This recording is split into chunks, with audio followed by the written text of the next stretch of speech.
ọ̀pẹ̀kẹ́tẹ̀ ń dàgbà inú Ádámọ̀ ń bàjẹ́ ó di bàbá tán inú bí wọn. Òwe ni. Ẹ wo igi ọ̀pẹ yìí, ìgbà kan ló kéré o, gbogbo aráyé a máa wá, a máa gé e, wọ́n máa gé e, wọ́n máa gé e, wọ́n á gé e ní ìṣe ìyà, wọ́n á tún gé e ní ìṣe ẹ̀sín. Ọmọ kékeré á débẹ̀ á yọ ẹ̀yìn, àgbàlagbà á débẹ̀ á gé ìmọ̀, àwọn eléégún gan á débẹ̀ wọ́n á gé ìmọ̀ ọ̀pẹ torí pé kò ga. Nígbà tó ìkéré ogun ayé á borí rẹ̀, nígbà tó ìkéré ìwọ̀sí ayé á bá torí pé kò ga. Ṣùgbọ́n nísìnyí ta lẹ ẹni tí wọ́n bí dá tó lè gbé ọ̀pẹ yìí láì jẹ́ pé ó lu àkàbà.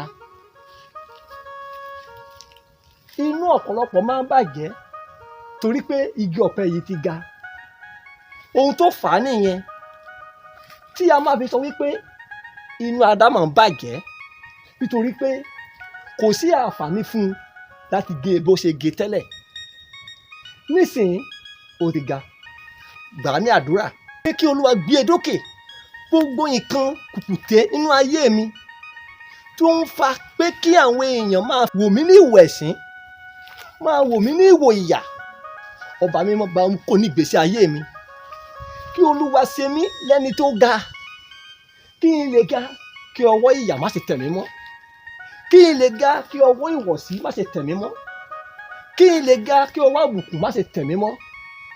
Ọ̀pẹ̀kẹ́tẹ̀ ń dàgbà inú Ádámọ̀ á bàjẹ́ ó di bàbá tán inú bí wọn.